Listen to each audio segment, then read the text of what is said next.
Sebelum Nahdlatul Ulama berdiri, terdapat pula organisasi-organisasi yang menjadi cikal bakal berdirinya NU. Dalam sejumlah literatur yang membahas tentang sejarah berdirinya NU, dijelaskan bahwa yang menjadi penggerak dan mengawali lahirnya sebuah organisasi pergerakan di kalangan para ulama pesantren adalah Kiai Haji Abdul Wahab Hasbullah.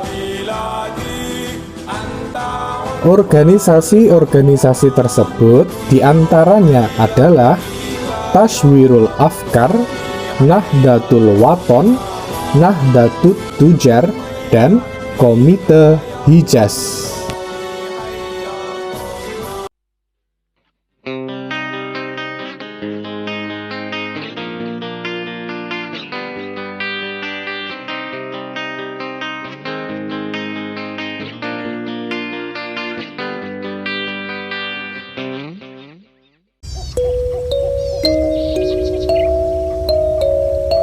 Kiai Haji Abdul Wahab Hasbullah dilahirkan di Tambak Beras, Jombang.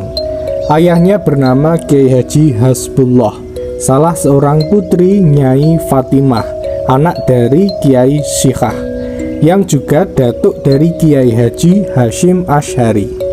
Sedangkan ibunya bernama Nyai Latifah. Nasab dari Kiai Haji Wahab Hasbullah dan Kiai Haji Hashim Ash'ari, keduanya bertemu dalam satu keturunan dengan Kiai Abdussalam. Konon, jika diurut ke atas, nasab keluarga ini akan bermuara pada Lembu Peteng, salah seorang raja di Majapahit. Kiai Haji Abdul Wahab Hasbullah atau Kiai Wahab ketika itu berpikir keras bagaimana dapat menyumbangkan pikirannya yang progresif untuk memperbaiki keadaan. Dari sinilah Kiai Wahab melakukan kontak dengan teman-teman belajarnya, baik sewaktu di pesantren maupun ketika menuntut ilmu di Tanah Suci untuk membicarakan masalah ini. Bersama Kiai Mas Mansur, kawan mengajinya di Mekah, Kiai Wahab membentuk kelompok diskusi yang diberi nama Tashwirul Afkar atau Pergulakan Pemikiran di Surabaya pada tahun 1914. Mengutip dari penjelasan Nur Kholik Ridwan dalam karyanya NU dan Bangsa, Pergulatan Politik dan Kekuasaan, pendirian Tashwirul Afkar ini juga merupakan sebuah upaya mewujudkan kebangunan umat Islam, yang salah satunya dilatari oleh kondisi Sarekat Islam yang sudah mulai dicurigai Belanda akibat kasus Afdeling B, sehingga banyak umat Islam yang meninggalkan SI karena pemerintah kolonial di mana-mana bisa menangkapi mereka yang dicurigai sebagai bagian dari pemberontakan Sarekat Islam Afdeling B.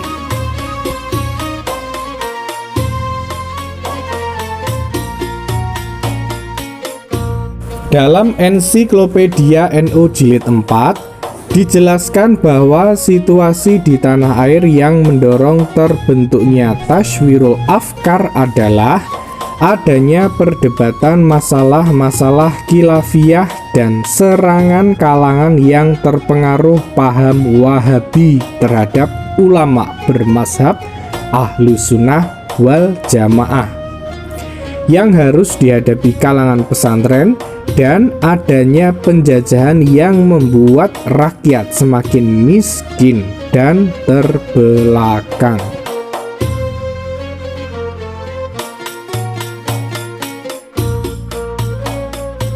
Dengan adanya Tashwirul Afkar, kiai-kiai muda di daerahnya masing-masing sudah bisa dan sanggup meladeni perdebatan dan diskusi yang menantang mereka, dan siap maju dalam gerakan kebangsaan. Mula-mula kelompok ini mengadakan kegiatan dengan peserta yang masih terbatas. Tetapi berkat prinsip kebebasan berpikir dan berpendapat yang diterapkan dan topik-topik yang dibicarakan mempunyai jangkauan kemasyarakatan yang luas, dalam waktu singkat, kelompok ini menjadi sangat populer dan menarik perhatian di kalangan pemuda.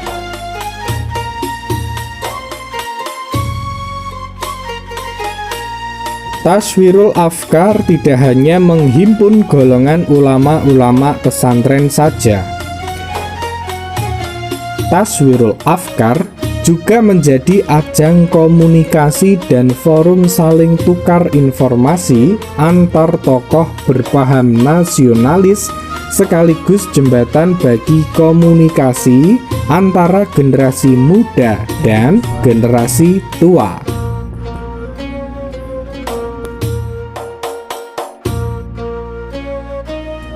Dari posnya di Surabaya, kelompok ini menjalar hampir ke seluruh kota di Jawa Timur.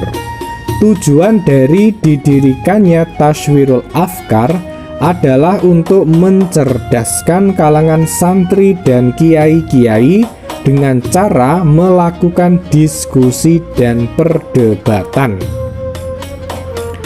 Diskusi ini dalam perkembangannya mampu membesar sampai diperlukan madrasah untuk mendidik para kadernya.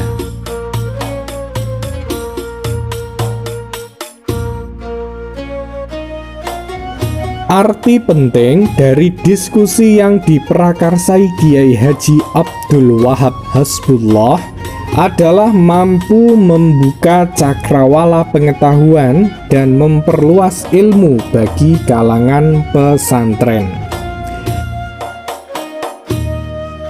Tonggak Tashwirul Afkar ini bagi kalangan pesantren adalah difondasikannya kreativitas berpikir, dan forum perdebatan dan diskusi menjadi tidak ditabukan untuk mencapai sebuah kemajuan. Mengutip kata dari Kiai Haji Wahab Hasbullah, tidak ada senjata yang lebih tajam dan lebih sempurna lagi selain persatuan. Salam sejarah.